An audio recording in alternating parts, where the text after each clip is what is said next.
Good evening, everybody, and a warm welcome to all of you, and thank on behalf of the Ananta Aspen Center, and thank you for joining us. I think many of you, or most of you, are probably aware, but let me just take a minute to talk about the Ananta Aspen Center. One of our key focus areas at the Ananta Aspen Center is to drive and build what we call values-based leadership in India.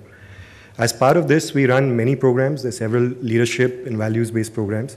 Some are in the nature of a public session, like this evening's program, and some others are in the form of some private sessions that we do for dedicated groups of people. Let me introduce myself. My name is Anuj Podar. Professionally, I work with a company called Viacom 18 Media that I hope some of you are aware of. At a personal level, I got associated with the center several years ago as part of a program that they run, that's the ILI program, India Leadership Initiative. The ILI program brings together a group of leaders from different walks of life. These are people that are so-called, in their own mindset, successful people. But it challenges us, so-called successful people, to think beyond our success, to think about how do we move from success to significance. And what do we mean by significance? What do we do for society? What is the impact that we have on society? It challenges our own notion of what success is in our heads, and helps us or challenges us to build the good society. What is a good society? To my mind, a society is the collection of people you live amidst. It's the mindsets, it's the thoughts, it's a group of thoughts and minds that you're surrounded by. And how do you shape these minds and thoughts? How do minds evolve? I think the most powerful tool that actually shapes minds is dialogue. I think dialogues really help shape your thoughts and in turn your minds and help build the good society. So today's session is to actually take such a dialogue forward for you. You know, as we live today and all of us have our mobiles, I'm sure most of us are on WhatsApp, many of us on Facebook and Twitter. All of us watch the breaking news every day on television. That's one form of dialogue, and that dialogue is becoming extremely loud and surrounded, or it's a cacophony, as I would call it. Because to my mind, it's good to have that dialogue, but to my mind, it's also becoming very shallow. You know, how much can you write? If you talk to your son through an SMS or Facebook, or, like a post on Facebook or send a Twitter message, 140 characters, there's only so much you can say in that, and there's only so much you can convey. And everybody forms a view based on those 140 characters, based on that half an hour of, the news break, where everybody's really shouting at each other. So I think that's one set of dialogues that we as a society have. But there's an equally important need to have another form of dialogue, which is a dialogue like this. It has to be slightly more substantive. It has to go slightly deeper into issues. It has to talk about issues, real issues that matter to us. And most importantly, it has to make you think. I think the value and the power of a dialogue is when it makes you think. And when it makes you think, that's when you're really taking the benefit of that. So that's our purpose. As Ananta Aspen Center, we are here to try and drive thought leadership. And our definition of thought leadership is if it makes you think, if you go back. And when you go back, I have one request for all of you. I think all of us, we are India, right? We love to have views. All Indians have a lot of views on everything. We know everything. But we come in with a lot of predisposed viewpoints on everything around us. Just come in, listen to the sessions with an open mind, and rethink what you think. And when you go back and rethink what you earlier thought, maybe you'll start thinking something different. So that's all we want to do. We don't want to tell you that think this way. We don't want to tell you think that way. We just want to tell you think and rethink. Okay? And if you do that, I think that's the start of a healthy dialogue that we want to nurture and build upon. So what do we all think about? Or what do I think about? What I hope many of you think about is what do we really aspire to be? What do we want from life? And two words that come to my mind, and hopefully that come to many people's minds, are success and happiness. And many of us probably think that we want to be successful and we want to be happy in life. These are the two goals, ultimate goals in life. Everything else is a means to that end. But what is really success and what is happiness? To answer these questions, I can't think of a better person to have with us this evening. He's a man who's been extremely successful in his career. He's achieved a lot, both in his personal and professional life. And uniquely so, many have been successful. He's a person who set up a company called Happiest Minds. So Mr. Ashok Soota, as most of you probably read his bio, I won't read it all out, but he's been one of the fathers and pioneers of the Indian IT industry. He's been the president of Wipro in its early years and helped shape the whole IT industry through Wipro. He's also been the founding chairman of Mindtree. He today chairs and runs and owns a company called Happiest Minds. He's Besides, his professional bit, he's been very active at industry fora. He's been the president of the CII. He's also been recognized for his contributions and capacity. He's served on the Prime Minister's task force, and his list of achievements go on, so I'm not going to read all of it. But I think that's a great person to have with us today to talk to us about success and happiness. So over to you, Mr. Ashok Soota. Just before he talks to us, a few admin points. So the format we have for this evening, it's on the agenda if you've seen it. He'll talk to us for about 15, 20, 25 minutes, as his session takes. Post that, we'll do a short, brief Q&A session between us and try and bring a little more flavor to the context of what he's been talking about. And then we'll open it up to all of you for questions. I have this request when you ask the questions. It's also being videotaped, so please introduce yourself, and please be clear, and please be brief. And the last point, I know we all love our mobile phones, but you know what to do with them for the next 1 hour. Thank you. Thank you very much.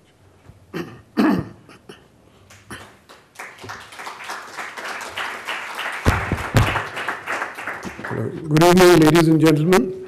It is a pleasure and a privilege to be here. I'd like to thank Kiran for giving me this opportunity to be with you all. I want to also in advance thank Anuj, for I know he's done a lot of work which is going to, and advanced thinking which is going to make the next part of our session facilitate the thought processes that he was talking about. I want to particularly thank a lot of my old friends who happen to be here. It's really amazing for me to come. It's almost like an emotional gathering because I have one friend who goes back to 63 years, and I must mention Ananta, which goes back all the way to my school days in Agra and Lucknow. And then thereafter, Tarun from 52 years plus, I think now. And then there are a whole bunch of us who started our careers in DCM group as management trainees. And all of whom who led marvelously successful and happy lives. So I'm not sure what they would particularly get from me in terms of this topic, but maybe the dialogue that we have later will certainly give some takeaways to all of you. And then, therefore, finally, thanks to all of the audience. I'm looking forward to the dialogue. I think with the proposed, with the thoughts and issues which will come up during the process, I'm sure that will give us all some takeaways, and I'm looking forward to some myself, to do what Anuj said, and that is to change your thought processes on your perspectives as you come into this. So let me start with one thing about, the subject is for today's success and happiness, and it may seem like these are actually two seemingly diverse subjects, and why are they being kind of clubbed together? And in that context, I do also want to say, those of you, and I'm sure you read the invite, essentially I do want to say that I disagree with what's written up there for a start. So that's not my thesis, in case you came to it with that mindset. What it says is that the talk is going to discuss the challenge of seeking a balance between success and happiness. And it also says that when people are successful, they feel and experience happiness. Now, I'm not totally disagreeing with the second part of it, but I think it's more complex than that. Or maybe not complex, actually it's simpler but different, certainly a different perspective which I hope to be able to get across during the course of our discussion today. So I'd like to start today, though, by asking the audience two questions. Now, I must caution up front that you can't give a completely objective answer to this. In fact, you don't even have the database to give an answer accurately to what I'm going to ask you. And yet, it's based on a certain self-perception and a mindset of how you see your own response to those two questions. So, and in this, it is a comparative question. Both of them are comparative questions. I'd like you to make your comparison set with people who I'd say are of similar background. It becomes easier to do that. That means people who had the same opportunities. For example, all of us from the DCM Shriram group would certainly say that we've got a similar background. And likewise, or for that matter, Ananta and I, because we had the same education in a sense. So, so the first question is that visualize your own self, and I'd like a show of hands on that. And that is, how do you see yourself in terms of being successful? And those who see themselves, and you're comparing yourself, as I said, with similar people, in the, say, top 20% of all the people you've known in terms of success. And please don't be, as I said, it's not possible for you to give an accurate answer, but do give, don't be overly modest, I'd say, in raising your hand on this one. So I'd love to get people to respond to that first question. So how many of you see yourselves as being amongst the top 20% successful in people with almost similar backgrounds? And here again, it may be similar educations, it may be similar opportunities as you went through life, and how you therefore availed of them. And that is actually the way. I think spouses of people who ran very successful careers, Ranjana, are allowed to raise their hands along with their husbands, because they could never have achieved what they did without the spouse. So, can I get a show of hands? I'm sure there are many more than that. So people are being, Ranjana, you can certainly raise your hand on behalf of Tarun. I notice all my friends here from the Shriram group being overly bashful. Anuj, I'm sure you could raise your hand too. Quite a few being very modest about it. So I'm somewhat, my own guess is if it's a purely random audience, I should have got about a 20% response. It isn't, of course, random, but I would have thought that in this audience, so people have been somewhat circumspect in claiming success, that you're probably much more than 20%. So that's fair enough. Incidentally, I must add, I said earlier that we had in the group 4 old friends from 50 years, starting with our careers. There's a 5th gentleman now. So we've become 5 into 50, which is very good. And so now the next corollary question is, on a scale for same issues, similar type of background, similar issues, and I notice we've got a fairly mature audience, no youngsters, so you can assess how your life has been. I wouldn't say no youngsters, but mostly not youngsters. There are quite a few who take objection, I'm sure. Now, so how do you see yourselves on the scale of happiness? And how many of you would count yourselves amongst the top 20% in people of similar profiles? And again, I could request for a little show of hands. Okay, a few. Many more now. That's very interesting to hear. That's super. Actually, that's rather heartwarming for me, I must say, because it's not that I've done this before, but if I test this out in other type of smaller random groups, I get a response which is a flip of what we've seen today. Now, can I request that if there were some of you who put your hands up for success, but not for happiness, would you like to just share what was in your mind when you gave that response? But I think everybody who said success was also happy here, as far as I can see. So your theme of saying that success leads to happiness seems to be borne out. Was there anybody who's had a hand up for success but never raised their hands for happiness? Not a single one. So then maybe anybody who did talk about success, what were the thoughts which were in your mind when you did raise your hand? Could I request for a couple of volunteers?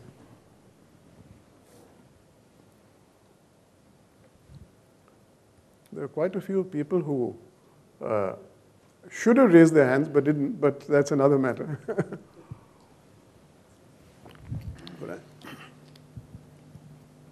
Do say your name, etc. My name is Dr. Amod Kumar. I have been heading the Department of Community Health in St. Stephen's Hospital. Okay. And now I have moved into the business after taking sabbatical. So success, I thought that I've been pretty successful in my batch. And I mean, 2 batches, I mean, 1 batch above and one batch down. In being able to do whatever I mean, as a professional, I should have done, being a good doctor, being able to raise the department to a certain level. And I can talk a lot about what I have achieved so far. So that way I've been very successful. Super, thanks God. One more example on somebody who would like to say as you thought of success, what came to your mind?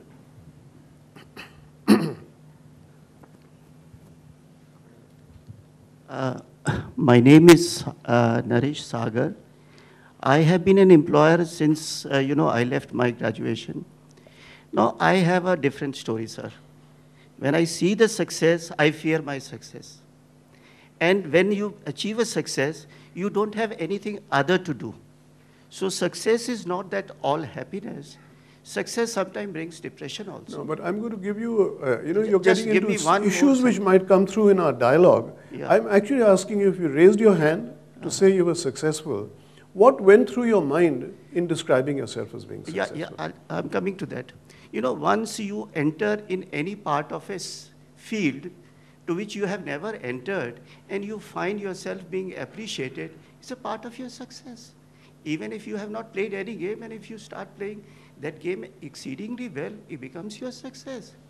So what your response is that what you did led to appreciation of the work you've done, and excellence. that appreciation you interpret as success. Excellence when you achieve amongst your So excellence beliefs. in what you Right. set out to do. So that's great. Can I take the flip side on happiness? And here there were many more, so maybe I get a couple of volunteers here. So those of you who talked about and saw yourselves as being amongst the top 20 most happiest people, what do you sense, what was going through your mind when you raised your response? Please go ahead, sir. The name is V.K. Sharma. Happiness to me has been getting a good sleep every day. And that happens, whatever be the problem, I'm able to do my best that day. And that's the end of the matter. I don't worry whether it will be successful or failure or no. I have done my best and I get a good sleep. That's a terrific response. Couple more, please. There's a young gentleman here.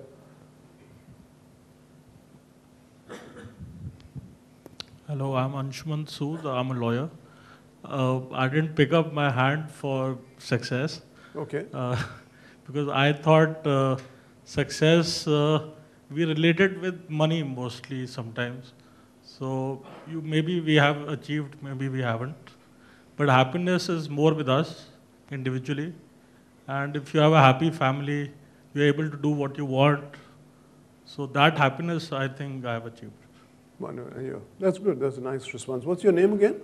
Anshuman Sood. Anshuman. Okay, thanks, Anshuman. And one more, and then we have a gentleman there at the back.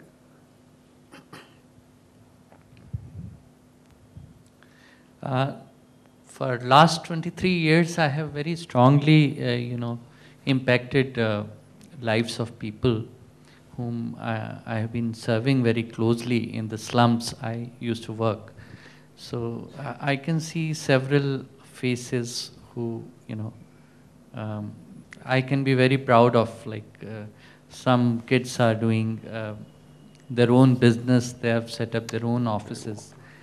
And kids who have not, who would have otherwise gone homeless, they're, taken care of well. So, and the family, I feel always kind of blessed and protected. And as if God is using me for, like I see many of the accidents happening, so I'm one of the, so otherwise I would not be there, and I'll not be having that kind of satisfaction of being able to help. Fine. So Thank that you way, Sure. the I think that's impact a good so example. far on the society. You're from the social sector. Yes. Yeah, okay, And great. for homeless, I have done a great deal of work. So Thank you. So we've got quite a few interesting perspectives, which I believe will help me to bring out a certain thought process and thesis, which I want to leave behind. Let me, for one moment, since there are two specific themes, success and happiness, give you a few dictionary meanings of those words as compared to, and they will relate to the experiences which all of you have just brought out in different ways. So in success, and there are three different dictionaries they're from. One is the fact of getting or achieving wealth, respect, or fame. Second definition, the accomplishment of an aim or a purpose. Third one is the achievement of something desired, planned, or attempted. Now, on happiness, happiness here is, it's a mental or emotional state of well-being defined by positive or pleasant emotions ranging from contentment to intense joy. I'm not saying I agree or disagree at this point of time with any one of these, maybe a combination of several of these. Second is the quality of state of being happy. Third is an interesting one, I think. It says happiness is a fuzzy concept and can mean many different things to many different people, so, which is true. So success is obviously that much more black and white. But if you really look at these definitions, and partially I'd say the examples we got here, not necessarily totally so, but success people tend to think of as either careers or material wealth. So this gentleman did not raise his hand on success because they haven't made tons of money, but you may have been in your own relative way quite successful, at least in comparison with people with similar opportunities at your age group. Happiness is much more about life. And if I were to just summarize that in a very different way, but I'll come back to much more because, as we said, it's a fuzzy complex. I think it needs to be better understood. Coming down to success, I'd like to now give you a little bit more of a different approach to the way I think of success. And I think where, if you're able to look at it in that way, it doesn't become so much an issue of balancing success and happiness as the paper laid out. So in my view, success is more than just financial success. It's really about achieving your own potential and then continuously raising the bar on that potential. I should explain that. I mean, if you, for example, as a student, if everybody set themselves the goal of saying, I want to be the #1 student in the class, then there's going to be one successful student, and corollary, if you didn't achieve that, unhappy, 90 others as you go ahead. But if on the other hand, you said you've done your very best as per your own potential, which is what I think this gentleman was saying. I'm happy when I know I've done the best I could possibly do. And, but however, it's, what I'd like to increase as a dimension to this is that success is not just material and careers. I believe it's about fulfilling also your own potential for learning, your potential for caring and helping others, and most importantly, your own potential for happiness. This self-assessment, I believe, can be recalibrated from time to time. Let me now come to the fuzzy concept of happiness. Here again, I'd like to start with what has certainly been a big driver for happiest minds when we have created a company with that name. And I'll quote to you here Aristotle. He says that happiness is the meaning and purpose of life, the whole aim and end of human existence. I think that, to my mind, that is absolutely key. If you begin to think of that, then everything else begins to fall in place after that. Another very important one is that happiness is a choice. It's a personal choice. It's not correlated to wealth. There are tons of examples of unhappy, wealthy persons and persons with so little and who are really exceedingly happy in their lives. And talking in terms of material success, people in the social sector, you'll find a lot more happiness there. And that's also because of one other feature of happiness. And that is, it is maximized in your moments of giving. Just look back on your lives. You'll find that your true periods of happiness are the periods when you gave and not when you received. An increment you received, a promotion received, those led to what I'll call as brief periods of joy. After that, that fades away and you begin to look for the next jump. But it is really the lasting moments of warmth and happiness come from the moments that you give. There's another aspect, and that is that it's not something to be pursued or chased. I think it should be something which engulfs and surrounds you. In this context, I'm going to give you a very nice quotation from Ruskin Bond.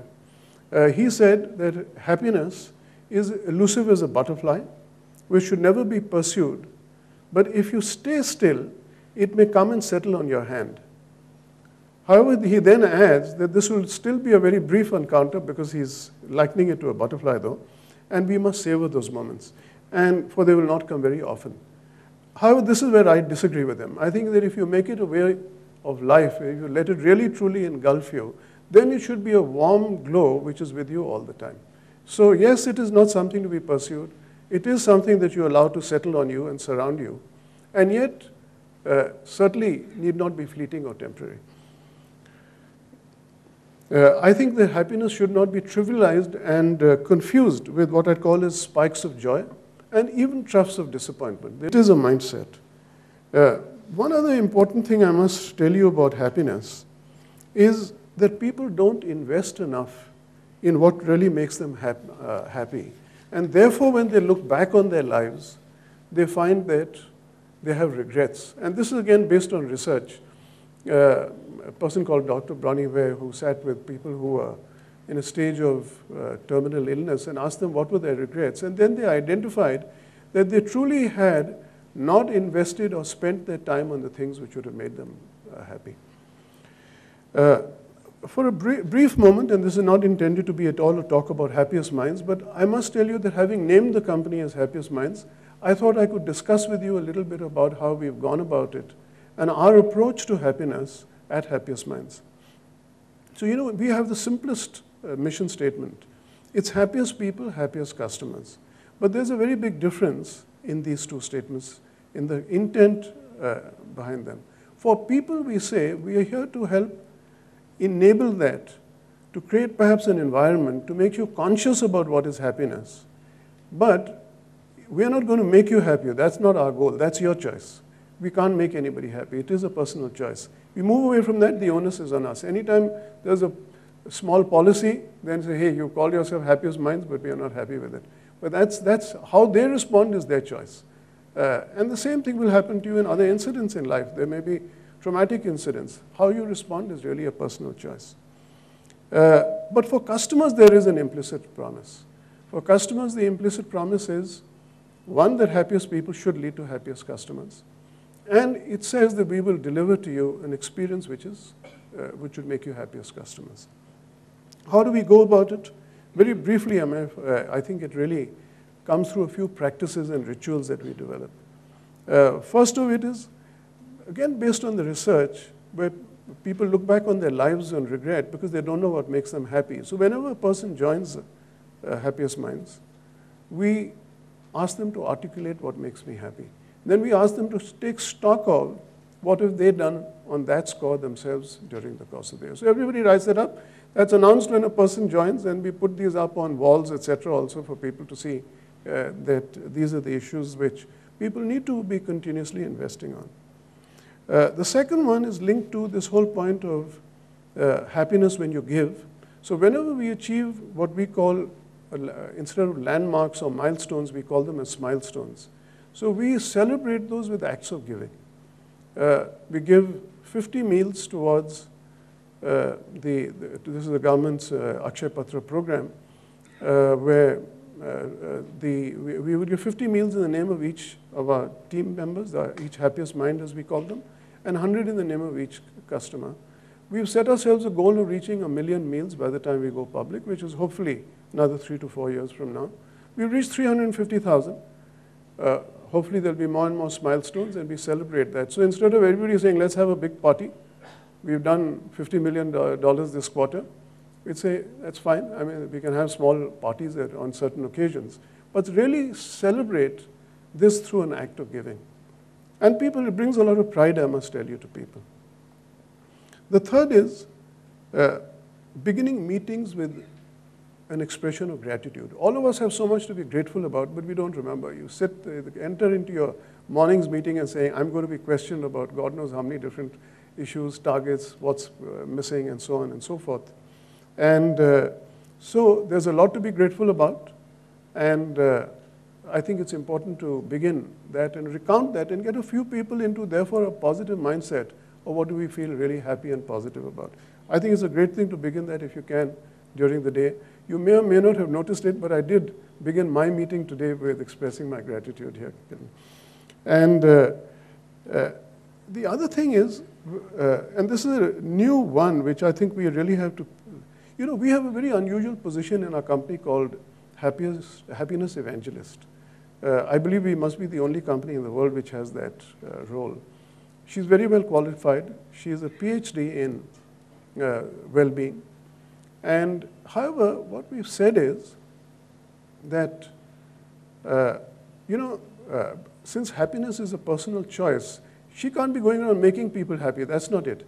And therefore, the extension of that thought process is that all of us have to be happiness evangelists for ourselves, for our customers, for society, and all of those who we come in contact with. Therefore, we've actually said that your personal happiness is your choice. We can't thrust it on you. But because happy people spread happiness, therefore it's everybody's role to be a happiness evangelist. Now, to be able to emphasize the importance of that and how we truly believe in it, we have a variable pay scheme which up till now was linked entirely to profits and growth and so on and so forth, like most variable pays are. We have now earmarked 20% out of that to saying that everybody, and that includes from me onwards, will be assessed on a 360 degrees basis by the team on where they see you as a happiness evangelist. So 10 questions have been drawn up, people get assessed, and based on that, they will be assessed on happiness evangelism. The idea is to really spread happiness. Now, let me come to what's common between achieving success and happiness. First, I'd say is to pursue your passion, whatever it is. If you're really doing what you enjoy, I think you're going to find that you truly are going to be successful and being happy. And in this context, a phrase which I really dislike is work-life balance. It seems to imply that work is a drudgery and the rest of it is life. And we spend more than half of our lives one way or the other in work. I think what is really important, there's a lovely phrase. In fact, I have to attribute this to one of my ex-colleagues. And he says that your prakriti and pravriti are to be in alignment, which really means that one's nature and the work you're doing need to be in alignment to lead a harmonious and a happy existence. Now, there's a very interesting thought here, and that is that, all of us have certain competencies, but when we set out to do certain roles, certain jobs, how often have we thought that how well do my own skills fit into particularly the roles and requirements of that? And when you find that they do, that's when you're going to have harmony both in your work as well as in your life. The third one is a mindset of creating a problem into an opportunity. And here there's a very interesting one, which again research which shows that 75% of people apparently will go through what you'll call as a traumatic experience in their lives. And yet when they've been questioned about it, a very large majority of them found a lot of positives emerging out of their trauma. And that is a phenomenon called as post-traumatic growth.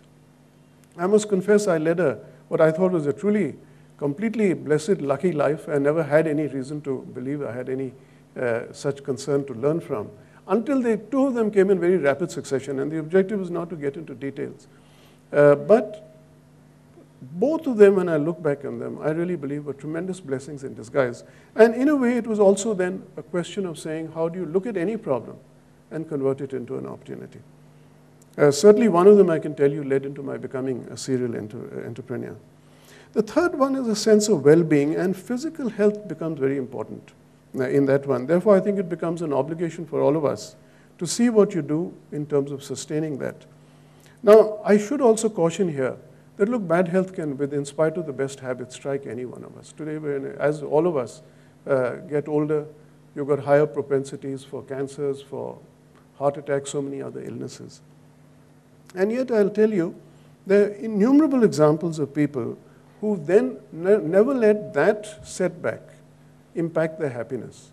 I'll tell you about a lady called Malti Hulla, who was paralyzed from the waist downwards at a very young age. But she developed her upper body. She's gone on to win more than 100 medals at different international events. We had her over at a prize-giving ceremony for a marathon race we ran once. And I asked her how she thought of herself, and she said, I'm the happiest person in the world. So that's completely unprompted response on that. Another person I've had a pleasure of personally meeting, you may have heard of a lady called Sheena Iyengar. She's written one of the most amazing books called The Art of Choosing. She became blind at the age of about 13. She's today a professor at University of Columbia. And apart from the fact that she's written this book, she demonstrates this art of choosing whereby she helps people who both she knows and even otherwise, apart from her professional work, in doing interior design work. Now, you might imagine that somebody who is not able to see is actually successfully able to contribute to very excellent interiors. The third one, which I thought was really amazing because, and I just came across this in the Outlook last week, having just come back from a paragliding trip, Tarun, at Bir a little while back. And there's a gentleman called Divyanshu Ganatra who got glaucoma at the age of 17.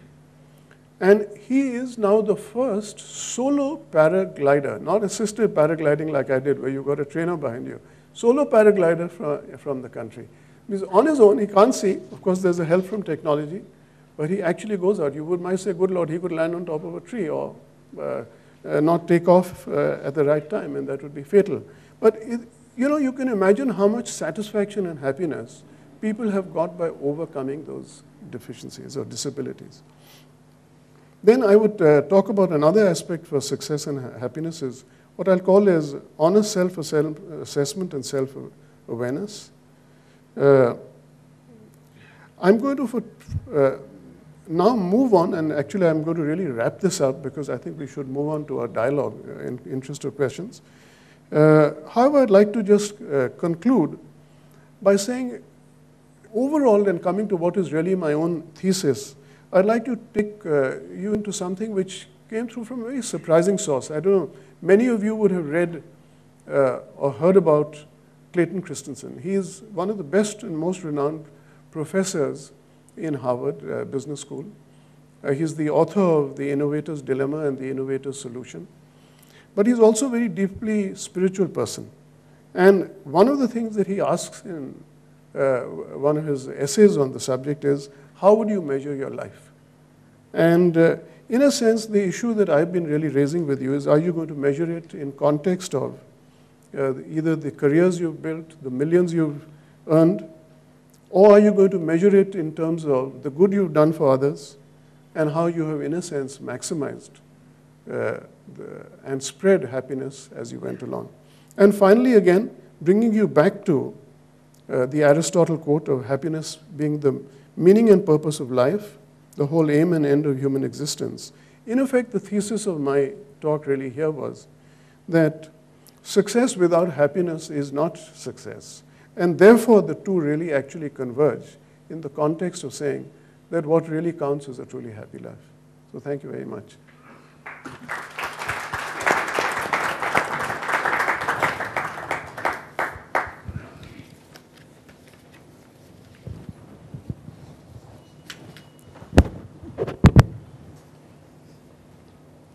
Thank you, Mr. Soota.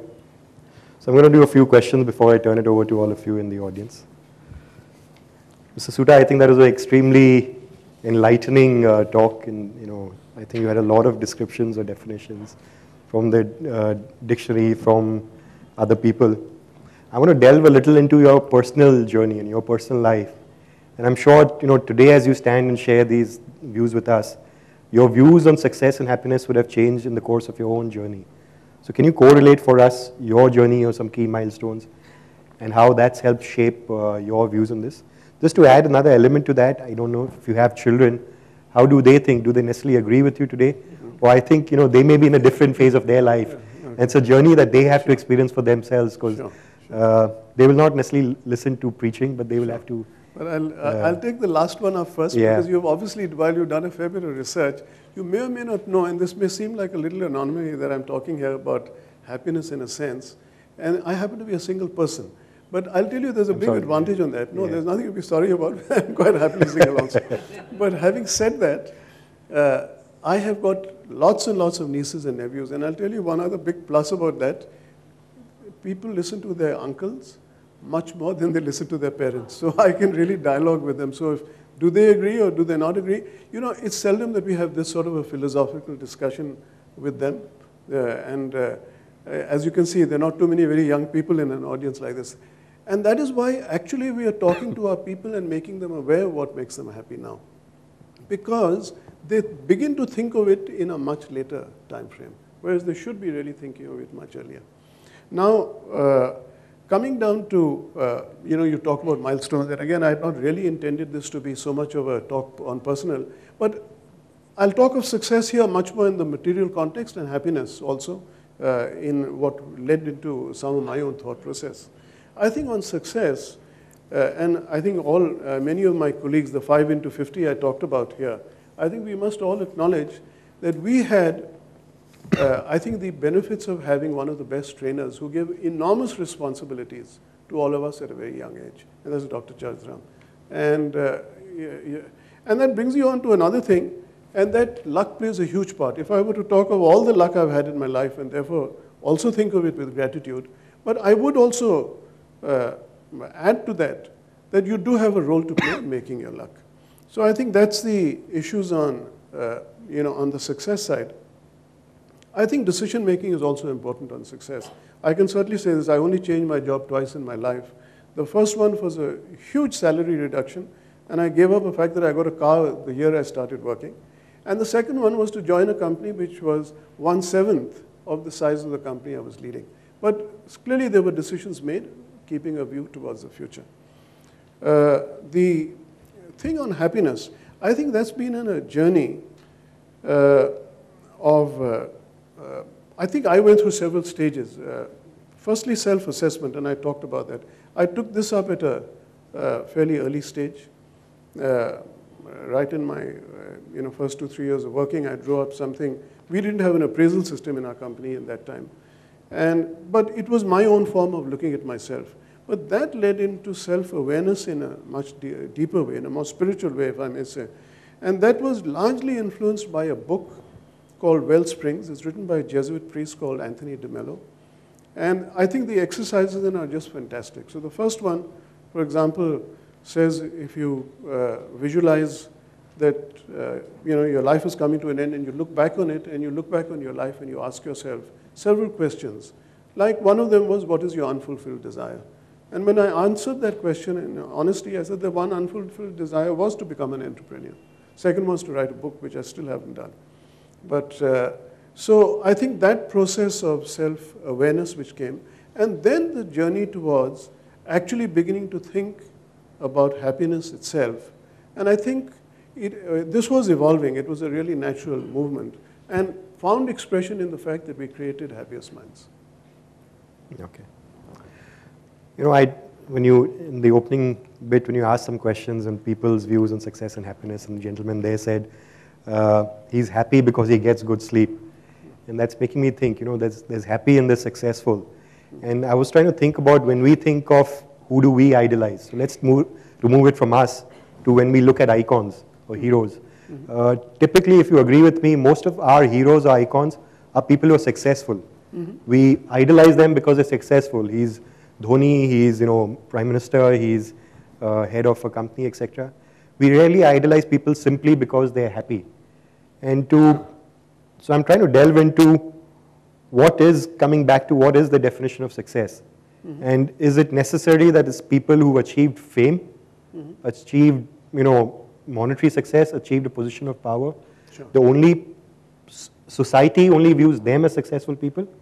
Or is it your school teacher who's probably not known by anybody outside your circle? Or is it your father or your mother or somebody from your family?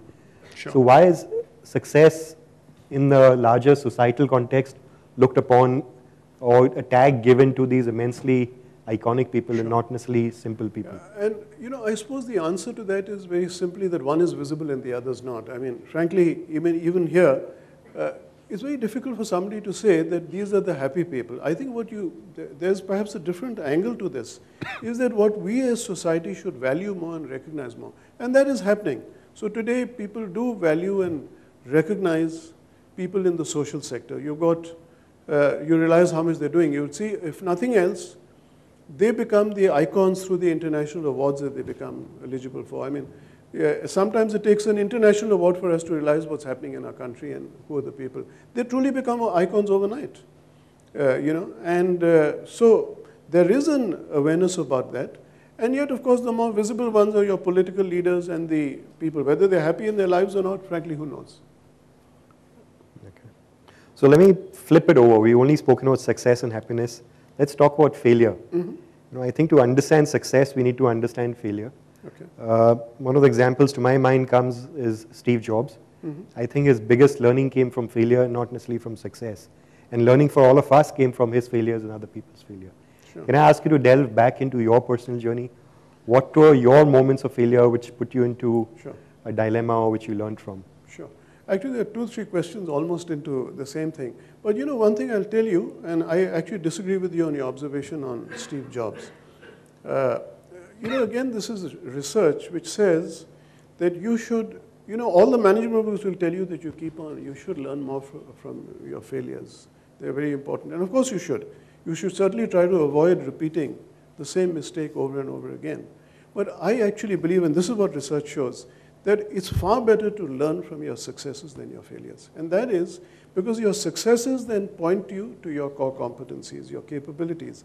You build on them, and therefore you think with an expansionist mindset. The more you dwell on your failures, the more you're going to get gloomy about them, and more you're going to get diffident and take a little hesitation to take a risk.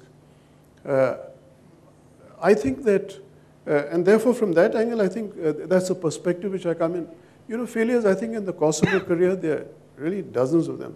And if I were to think of one where I obviously didn't learn, is that I've had 6 experiences of appointing a country head in the UK who flopped.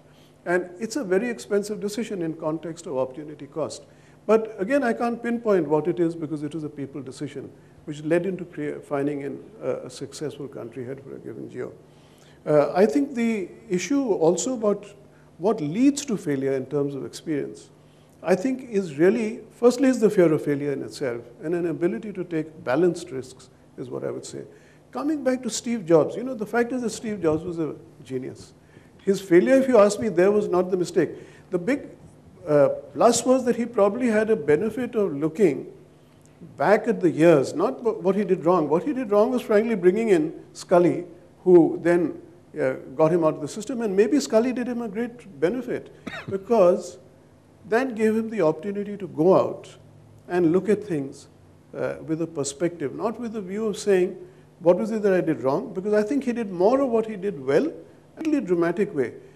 What he did with the Mac, he then repeated with the phone and multiple other new genres of products he created. So let me push the envelope a little more on that. Let's say he had no failures, or anybody else for that matter. If you only had a string of successes, is there pitfalls of being only successful? Is that a dangerous place where you can tend to become arrogant or you can lose the plot? Or can that counter the achievement of happiness at some point?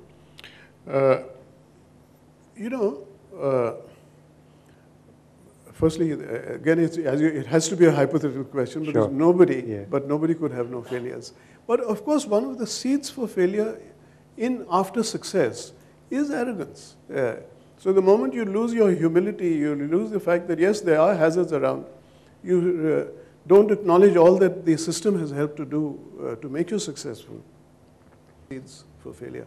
So able to keep that balance towards avoiding, in a sense, the next failure. Let me come to happiness. In your talk, you mentioned happiness is can happiness be taught?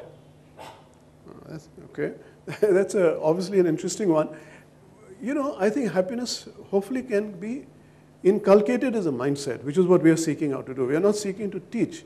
But having said that, interestingly enough, there is a professor who is introduced simultaneously, an Indian professor, I forget the name. In the Indian School of Business today, there's a 6-week course on happiness, and he runs the same program in the University of Texas.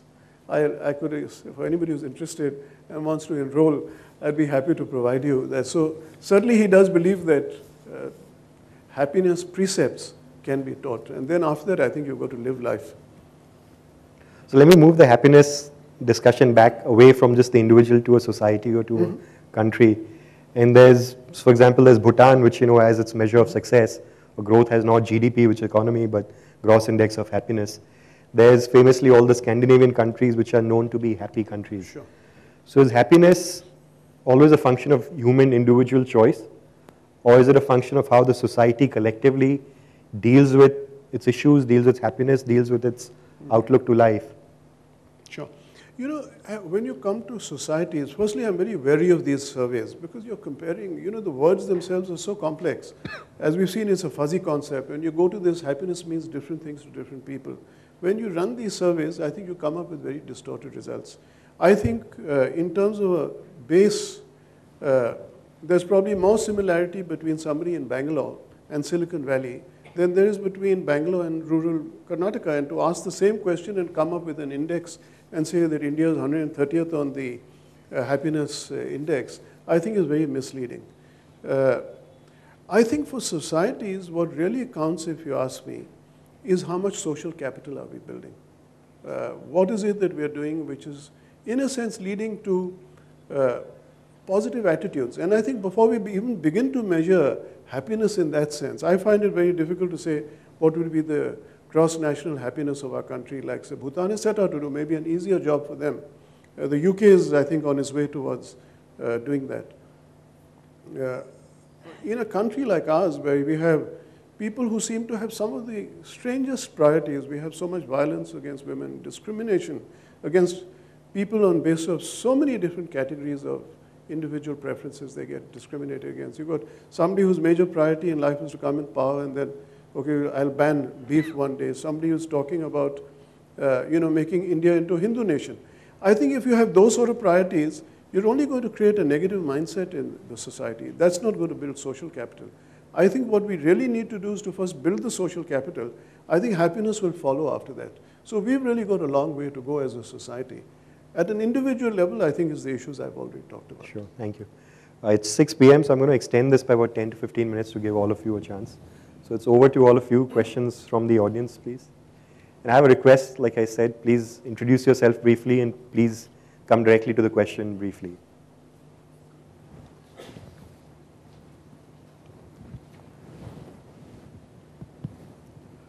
Ananta is the name. Just want to take on from something which Ashok was saying earlier on about a book he read at the very start. I think it's very important to achieve success, to be able to analyze yourself, to be able to introspect and say, look, what are my potentials? See, a lot of people fail to do that, don't even go down that route, and therefore they probably never aim for success or are able to achieve it. So that's a very, very important factor. And if you realize it early in life, then you're on the path to success. I totally agree about what gives you happiness. I mean, I retired to India after having lived abroad. And the whole objective was to give to society. And I find that I'm getting far more happiness by doing things for others and seeing a glow on their face than, measuring your own success. Sure. There comes a point in life where you have achieved everything. You have a roof over your head, you can buy the clothes, the cars you want and everything. What more do you want? Let's make others happy. Going to society is what this is about. And that's what makes me happy. Sure. And Ananta, I think the point though that I was trying to make is that you don't need to come to that process even at the end of your life. I mean, it can be done as you go along. Should be early, yeah. And which is why I emphasize that it is really this act of giving, which you're doing in abundance now, which could really have become a way of life. And our youngsters don't think of that early enough, which is what we are really trying to accomplish. You're right, yeah. After. I feel two things are very paramount for setting a foundation for happiness. That is, one is love for others and surroundings. If we are able to kind of look at things with compassion, whether they're our servants, the person who is hitting on the car, or or an employee who is not performing well. So if we have kind of compassion and love for that, then perhaps we are in a better situation to handle that. Sure. So love is a paramount, that is very important. And for giving also, I mean, when we are giving, we should be giving with love. The second very important thing is truthfulness. Lot of unhappiness is arisen because of the person not being truthful in dealings, and then he has to hide and he remains uncomfortable, and he causes kind of anxiety to others also. So the truth, remaining truth for very, very simple things, like telling your wife, where are you right now? Or, you know, whatever you do. I think that brings a lot of happiness. I mean, at least that kind of avoids unnecessary, you know, troubles which we invite for. Sure. So, You know, I'd agree with you on what you've just said. Love, and yes. I think those characteristics that you've highlighted for happiness, I think are very important. Certainly both love and truthfulness. I'd like to add a little bit more because, you know, it is, there are going to be multiple, and again, nobody can be all embracing in the answer. But I believe some of the other characteristics to develop or emotions to nurture for happiness, to my mind, include passion, resilience, forgiveness. I think that's very important. The forgiveness one is really an important one to be able to, and also to avoid, if you ask me for happiness, are things like envy, anger, greed, and hatred. So there are certain characteristics that you need to either watch out for yourself, both in terms of what you're developing and what you're avoiding. Okay. Sorry, I'm going to, so that I can see a lot of hands so that everybody gets to speak. Sir, you please. My name is Deepak Singh. I have two questions. One is, what motivated you to name your company Happiest Minds? What was the objective behind it? I presume that the company has a lot of happy minds. Has it helped the company in growing faster than other companies which probably presumably do not have this particular motto in their existence? Secondly, about happiness as such, I get the feeling that people in our parents' age were generally leading a happier life and were more happier. I think in today's age, perhaps that quotient of happiness has gone down. Is that a correct statement or a wrong statement? Yeah. You know, take the last one, Deepak. It's very difficult to say how happy they were versus how happy all of us are, or how happy our next generation is going to be. My personal belief is that just as people get brighter and brighter, I think with the right mindset, people may also get happier as things grow and develop. But there is another angle on age, and that is how happiness changes with age. Now again, there's a different nature of happiness. I think there's a little bit more of excitement at a younger age, which gets associated. There's maybe more adrenaline associated with the happiness. Whereas happiness, as all of us age, becomes much more sense of calmness. I think that, and I believe that that characteristic probably held for a generation ahead of us and will probably hold for the future. Coming down to the company, I think it was just that I had really been evolving myself as I went along, and I named it Happiest Minds. It was sheer luck that I could get both the URL in, because you can't today start a company if you can't get the URL Happiest Minds. That the registrar approved the name, so lo and behold. And I must also say, having called my last company Mind Tree, almost anything I did, although the words are completely different. Mind Tree was very cerebral. It means Mano Vriksha in the Upanishads, springs from the mind. Whereas this is very emotional, you know, it's about happiness. But all the names I came up with ended with minds. Luckily, I got Happiest Minds. I put it up as my first choice to the registrar. It got cleared. But it was a thought process evolving ever since I think, read this book on Wellsprings. Now, how has it helped us as a company? You know, it's very difficult to pinpoint. And in that context, I would actually say one reason I never read management books per se is that if somebody is writing on implementation, then they will say if you implement well, then all your problems will be solved. I think I'd be somewhat deceptive if I were to go and say that because we focused on happiness, we've actually delivered growth which is faster than any Indian IT services company by far in a 3-year time frame. But it would be wrong of me to attribute it to the focus on happiness. It had to be a mix of things. So I can't take that danger. It is important. I believe it plays a huge role. But I think there have to be 100 other things that we've hopefully done right. Thank you. This gentleman and then you. Samir Walia, I'm an Aspen fellow and an entrepreneur. Two questions, quick questions. One is, you alluded to the role of luck and the fact that you could actually make luck work for you if you work hard for it. So what has been your experience in your personal journey with serendipity?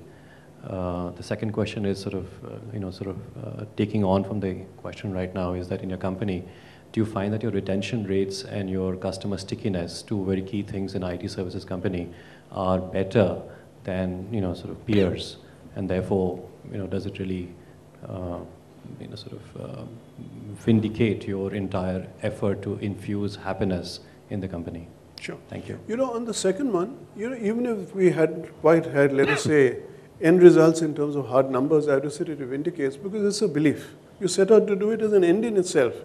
You're not necessarily looking for a material gain, even in terms of success or growth. Because we believe that's important. That's what we really want. We want our people to look back on their lives and say that I focused on happiness, and I actually led a happier life as a result, that we made them aware of it. I actually see that as an end in itself. That's, the rest of it is a byproduct. Let success come, let lower attrition rates, and of course we get our share of those. There's no question about it. Has it led to better customer stickiness? Again, all I can say is that even as a young company, we've got 100 wonderful customers today, 3 years. Again, it would be wrong for me to attribute, just going back to Deepak's question here, to all of that to saying that it was the happiness focus that we did. So it's basically that. Totally a series of coincidences. I won't go into them, except to tell you that an old friend of mine from Roorkee, who I met after 19 years, met Mr. Premji a few months later. And Mr. Premji happened to ask him, do you know somebody in the IT industry who could run an IT company? And he gave him my name. And I met this guy in America. Now, that's about as lucky as it could be. And I wasn't even interested in the thing. I wouldn't even give him a resume to start with, because I said, what am I going to do running? If he'd advertised for the job, I would not have applied. If I'd applied, he'd have probably rejected me. So he got this name through here. But then where do you make your luck? I mean, obviously, I got the door opener through there. I don't think anybody would know. I talked about Dr. Charitram as one of my earliest bosses in terms of ability to give people enormous responsibility. And there's one person who can get into more detail than anybody else.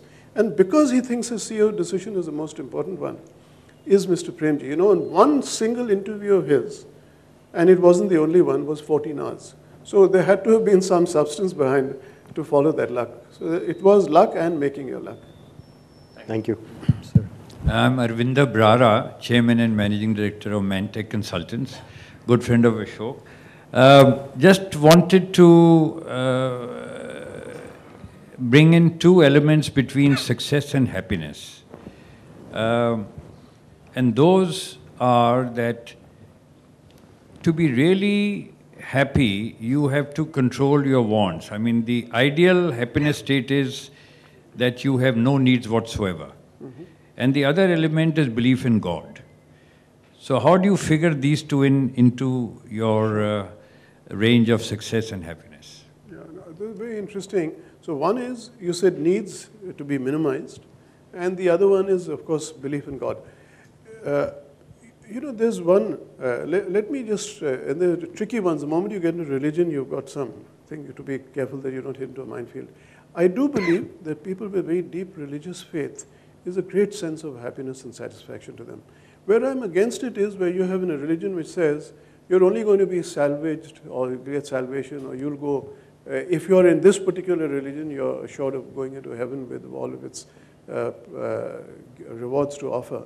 I believe that that in itself is an erroneous position. You can get wonderfully happy people who are not necessarily deeply religious. I think spirituality helps, in my view, to a certain extent, and that gets linked with your point on needs. Because in that process, you begin to realize that it's not your needs which count. And it's really more what you've done and you've given. Now, if you've understood also and believe as, and I think this is where the research comes in important, that your really deep moments of happiness are when you give. Then you may still have your needs, but you've also done more than your share of giving. And that is what, in my view, is really the CA. It doesn't necessarily mean that you suppress and deprive yourself of things which could be also honest pleasures while you're at it. So I think that's where I'd put the balance. I'm not saying that people need to become monks in that process of saying I have limited needs. I think we can all lead a very normal life. also have certain pleasures which we take, enjoy ourselves, but different spectrum that may fit in for different people in different degrees. As long as you're doing more than your share of giving also side by side. Thank you. We have time for one last yes, question. Something what Anuj was saying about the happiness country index. So what they say is that the Scandinavian countries and the Singapore, which there's a surety of laws and compliance. So that also brings in some kind of happiness and merit-based society also. So something another colleague was saying here. So the truthfulness and all that, those factors also bring in happiness. Sure. And what I believe in our society, if we have incentive-based laws, to follow something, there's some incentives, rather than a punishment-based system, that could be better off. And lastly, whatever events are happening in the country, they are all people don't have good moral characters. So that is something which is missed in the education, and later on also not recognized, and not recognized in the country also. Sure. So I'm going to have fun. I don't have any disagreements with you except what I had already stated earlier, that I'm very wary of those indices. And I think what is really relevant here, I think what is important for happiness at a country level is building that social capital, which you said is probably very high in those countries which get a very high rating. What is really relevant, and I think is important for all of us, if we all are leading happy lives and you put the sigma up, you'll say the gross natural happiness of this country is higher than somebody else's. It may then be very difficult to measure. So it's really important to build this up at an individual level. Let's each one of us seek this for ourselves. Genuinely ask yourself what makes you happy and work towards life. I want to leave one other thing in the context of issues of luck. There's, just as you asked, is happiness something that can be learned? Another research may say that, look, happiness is so genetic. What am I to do if I've, in a sense, got the wrong genes which have this thing? So one research indicates that it's 50% genetic. But the balance, 50% is very much in your own hands, out of which maybe 10% is based on what experiences you've had. I actually disagree even with that. And I just look back at very close families I've known. And I see so much difference. They've got the same genes. They've had similar opportunities. And yet I see such a huge variation in happiness levels within those people that I'm inclined to feel that actually we have 75% within our hands and 25% is genetic. So, but there's not based on research, it's based on limited perception. But that's the thought I'd like to leave you with. That is really for us to make of ourselves what we can do with our own lives in terms of maximizing happiness. Thank you.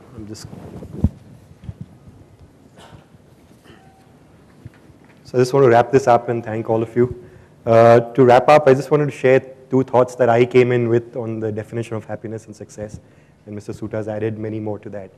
I have looked at happiness as, think of it as a Rubik's Cube. It's got financial security on one side, it's got health on another side, it's got family on the third side, it's got society or your friends and relatives on the fourth side, and fifth and sixth, whatever you like, your hobbies, your passion, etc. You have to balance all of them. And if you ever played with the Rubik's Cube, if you try to set the red color, but you mess up the white color, it's not going to work. You've not fixed it. If you fix the white color but mess up the blue color, it doesn't work. So you have all of these aspects is something you have to balance out. Make sure when you're fiddling with one color, the other one's not going too off the radar. So then, that's kind of the Rubik's Cube of happiness of life for me. On success, there's another saying that somebody had shared with me many years ago, which is, and this in the context of is success only iconic people? Is it material success? Or what is it for you yourself? Success defined as to live your life in your own way, to reach the goals that you have set for yourself, and to be the person that you choose to be and that you want to be. That is the only measure of success. Thank you. So with these words, I want to end the session. Thank you, Mr. Soota, for coming down all the way from Bangalore to be with us today. And thank you for all of us, to all of you, for listening to us and being a very participative audience. Thank you.